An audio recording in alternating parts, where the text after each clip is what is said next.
کس چیز کی طلب ہے نہ ہے آرزو بھی کوئی،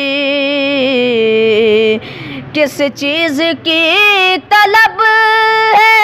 نہ ہے آرزو بھی کوئی، تو نے اتنا بر دیا ہے، تو نے اتنا بر دیا ہے، کشکول برتے برتے، کشکول برتے برتے میری بات بن گئی ہے، تیری بات کرتے کرتے تیری بات۔ حج جو ہے ابھی اس کا آغاز ہونے جا رہا ہے، بڑا ہی مقدس مہینہ ہے۔ اس مہینے کے اندر سب سے پہلے جو تاریخی اعتبار سے ہمیں درس دیا گیا ہے اسلامی تاریخ میں، وہ حضرت ابراہیم علیہ السلام کا ہے۔ آپ جانتے ہیں کہ ہم مسلمان ہیں اور دین ابراہیمی پر یقین رکھنے والے ہیں، اور حضور صلی اللہ علیہ وسلم جو دین لے کر آئے وہ اصل میں حضرت ابراہیم علیہ السلام کے دین ہی کی ایکسٹینشن تھی۔ اس کے اندر بہت ساری چیزوں کو آپ نے روا رکھا، بہت ساری چیزوں کو منسوخ کر دیا، اور ایک سب سے اہم چیز جو ہماری روایت کے اندر موجود ہے وہ حضرت ابراہیم علیہ السلام کی اپنے بیٹے حضرت اسماعیل کی قربانی کرنا ہے۔ اور اللہ تعالیٰ کو یہ امر اتنا پسند آیا کہ جس طریقے سے ان کے ایک محبوب پیغمبر نے اپنے بیٹے کے اوپر چھری پھیرنا چاہی، اور اللہ کو یہ ادا اتنی پسند آئی کہ قیامت تک کے لیے تمام مسلمانوں کو یہ لازم کر دیا کہ اب وہ ایک جانور کی صورت میں اس قربانی کا اعادہ کریں جو حضرت ابراہیم علیہ السلام نے اللہ کی خوشنودی کے لیے کی تھی۔ تو یہ اصل میں حضرت ابراہیمی کی روایت کو برقرار رکھنا ہے اور اس روایت کو آگے چلانا ہے، اور یہی اللہ تعالیٰ کے شعار ہیں۔ جیسے مکعبہ اللہ کا ایک نشانی ہے، حجر اسود اللہ کی ایک نشانی ہے۔ سمجھنے کے لیے بہت ضروری ہے کہ قدیم زمانہ کے اندر جب کوئی اپنے آپ کے جان کے نذرانے کو پیش کرتا تھا تو وہ آخری اور حتمی نذرانہ ہوتا تھا، اور اس حقیقت میں قربانی کر کر ہم اپنی جان کا نذرانہ پیش کر رہے ہوتے ہیں۔ یقیناً یہ حضرت ابراہیمی روایت چل رہی ہے، لیکن اگر آپ اس کے فلسفہ پر غور کریں تو حقیقت میں ہم اپنی جان کا نذرانہ اللہ کے لیے پیش کر رہے ہوتے ہیں۔ یعنی ہمیں خودکشی کرنا تو حرام ہے، شریعت نے حرام قرار دی ہے، اور ہم اللہ کے لیے کیا کر سکتے ہیں؟ اللہ نے کہا ہے اپنی جان کا نذرانہ آپ اس طور پر پیش کر سکتے ہیں کہ جو آپ میں سے صاحب استطاعت ہے وہ اس طریقے سے قربانی کرے، اور قربانی جو ہے کرنے کے نتیجے کے اندر اللہ تعالیٰ قرب حاصل ہوتا ہے۔ اور اس کے اندر یہ ذہن میں رکھیں کہ تقویٰ ہو، اس کے اندر یہ بود و باش نہ ہو، دکھاوا نہ ہو کہ ہم یہ قربانی کر رہے ہیں، ہمارا جانور اتنا بڑا ہے، ہم اونٹ کر رہے ہیں، ہم بھینس گائے کر رہے ہیں، یہ دکھاوا نہ ہو، اللہ کے لیے ہو۔ اس لیے کہ قرآن مجید میں آتا ہے کہ اللہ کو جو ہے خون اور گوشت نہیں پہنچتا بلکہ تقویٰ پہنچتا ہے۔ تو اللہ ہمارے دلوں کو دیکھتا ہے، ہماری گائے بھینس بکریوں کو نہیں دیکھتا۔ ہمارے دل اگر پاکیزہ ہوں گے تو ایک بکری بھی کریں گے تو وہ اس کی بارگاہ میں بہت مقبول ہوگی، لیکن اگر ہمارے اندر تکبر ہوگا تو 70 اونٹ بھی کر لیں تو اس کا کوئی فائدہ نہیں۔ تو یہ چیز جو ہے سمجھنے کی بہت ضرورت ہے۔ دوسرا، یہ قربانی کے مسائل بالکل واضح ہیں۔ آپ بھیڑ، اسی طریقے سے گائے، بھینس، بکری، اونٹ، ان کی قربانی کر سکتے ہیں۔ اس کے لیے قربانی کرنے کا ایک طریقہ ہے، اونٹوں کا نہر ہوتا ہے، گائے بھینس بکری کو ذبح کیا جاتا ہے، چھری پھیری جاتی ہے، جو رگیں ہیں ان کے اندر سے خون کا بہنا ضروری ہے، اور یہ صبح صادق کے بعد فجر کی نماز کے بعد کی جا سکتی ہے۔ اور اسی طریقے سے کوشش کریں جو غریب لوگ ہیں ان کو اس میں ضرور شامل کریں۔ جو تقسیم کا حکم یہ ہے کہ 3 حصے اس کے کیے جائیں، ایک حصہ آپ اپنے پاس رکھیں، ایک حصہ قریبی رشتہ داروں کو دیں، اور ایک حصہ جو غریب محتاج ہیں ان کو دیا جائے۔ تو غریبوں کو جو ہے وہ اس عید پر ضرور یاد رکھیے گا۔ اور یہ عید قرار دے دیا گیا، اور اسلام میں 2 عیدیں ہیں، ایک عید الفطر ہے، ایک عید الاضحیٰ ہے۔ اس کے علاوہ اور بھی بہت ساری عیدوں کو ہم نام دیتے ہیں، جیسے عید میلاد النبی ہے، لیکن دین میں جو روایت قائم ہوئی ہے یہی 2 عیدیں ہیں، ایک عید الفطر ہے اور ایک عید الاضحیٰ ہے۔ تو اس کے اندر عید الاضحیٰ ہے، اس کے اندر چونکہ قربانی کی جاتی ہے، اور سال کے بعد ایک بہت بڑا حج کا موقع وہاں ہوتا ہے، تو یہاں جو حج کے علاوہ والے ہم جیسے مسلمان ہیں وہ بھی قربانی کریں گے تو ان کو بھی اسی درجے میں ثواب ملے گا جو حج پر کرنے والے قربانی کر رہے ہیں۔ تو بس نیت کو صاف رکھیں، نیت کو پاکیزہ رکھیں، اللہ تعالیٰ نیتوں کو دیکھتا ہے، اور اللہ کو سب سے بری چیز تکبر ہے، تکبر کو وہ پسند نہیں کرتا، اور قربانی کرتے وقت اگر آپ کے دل میں تکبر ہوگا تو وہ اللہ تعالیٰ قربانی قبول نہیں کریں گے۔ وآخر دعوانا الحمدللہ رب العالمین۔ ہمیں قبول و منظور فرما۔ اے اللہ تعالیٰ، یہ ضلع تاندلیاں والا سے ایک میڈیا گروپ آیا ہے، جو صحیح معنوں میں دین کی خدمت کرنے کی ایک عزم کے ساتھ آیا ہے، اے اللہ تعالیٰ ان کے عزم اور ارادے کو اپنی بارگاہ میں قبول و منظور فرما۔ یہ وفد جامعہ فیدیہ سے محبت کرنے والے ہیں، بابا جی سے محبت کرنے والے ہیں، اور ابھی جامعہ فیدیہ کی طرف روانہ ہو رہے ہیں خدمت کے لیے۔ اے اللہ تعالیٰ ان کی اس خدمت کو اپنی بارگاہ میں قبول و منظور فرما۔ اے اللہ تعالیٰ اس پرفتن دور میں جہاں بہت سارے لاکھوں کروڑوں ایسے ٹی وی چینلز ہیں جہاں بے حیائی اور بدکاری کو فروغ دیا جا رہا ہے، اے اللہ تعالیٰ ان کے ایمان افروز چینل کو مزید برکت، دن دگنی رات چگنی ترقی عطا فرما۔ اے اللہ تعالیٰ ان کو یہ توفیق دے کہ صحیح معنوں میں اپنے علاقے کے معاشرتی، مذہبی اور سماجی مسائل کا حل صحیح معنوں میں پیش کر سکیں، اور اے اللہ تعالیٰ ان کو یہ توفیق عطا فرما کہ یہ صحیح معنوں میں اپنے دین کے خادم بن سکیں۔ ربنا آتنا فی الدنیا حسنہ وفی الآخرۃ حسنہ وقنا عذاب النار، وصلی اللہ تعالی علی خیر۔ کس چیز کی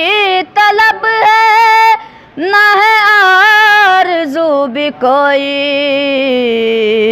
کس چیز کی طلب ہے نہ ہے آرزو بھی کوئی، تو نے اتنا بر دیا ہے، تو نے اتنا بر دیا ہے، کش کول برتے برتے، کش کول برتے برتے میری بات بن گئی ہے، آقا تیری بات کرتے کرتے میری بات بن گئی ہے جو زندگانی باقی یہ ارادہ کر لیا ہے جو زندگانی باقی یہ ارادہ کر لیا ہے، تیرے منکروں سے آقا، تیرے منکروں سے آقا میں مروں گا لڑتے لڑتے،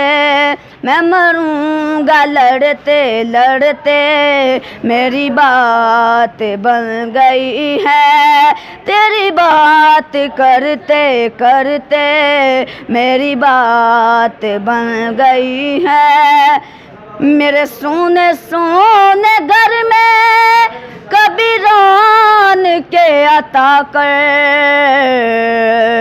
میرے سونے سونے گھر میں کبھی رون کے عطا کر، میں دیوانہ ہو گیا ہوں، میں دیوانہ ہو گیا ہوں، تیری راہ تکتے تکتے، تیری راہ تکتے تکتے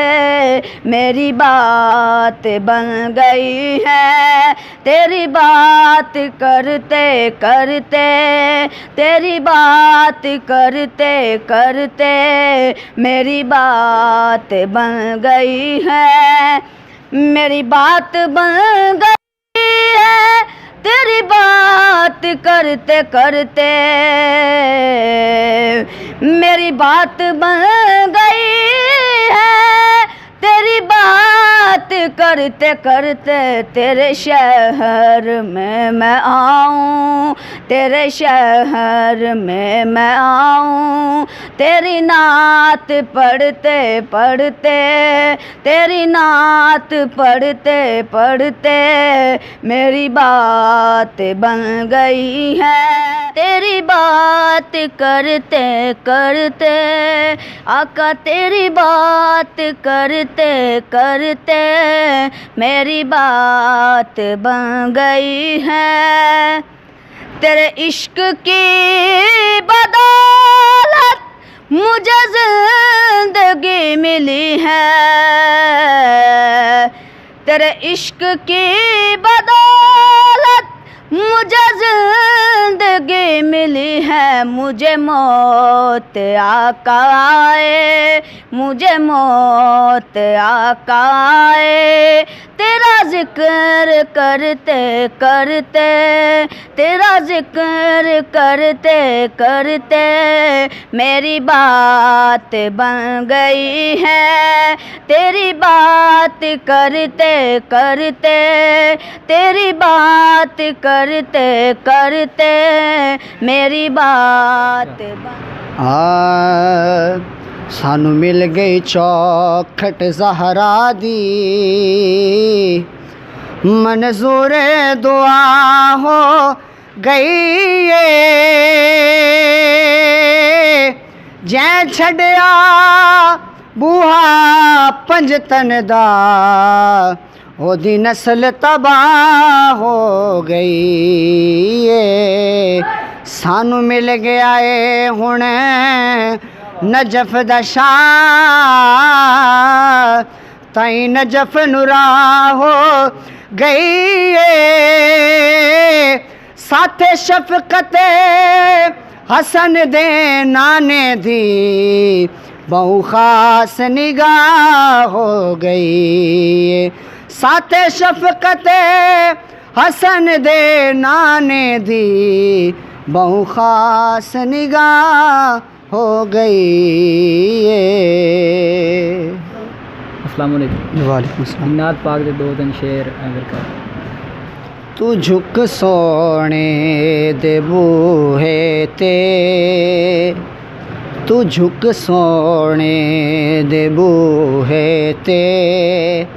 نگاواں ہوندیاں ویکھی تو منگ حسنین دا صدقہ عطاواں ہوندیاں ویکھی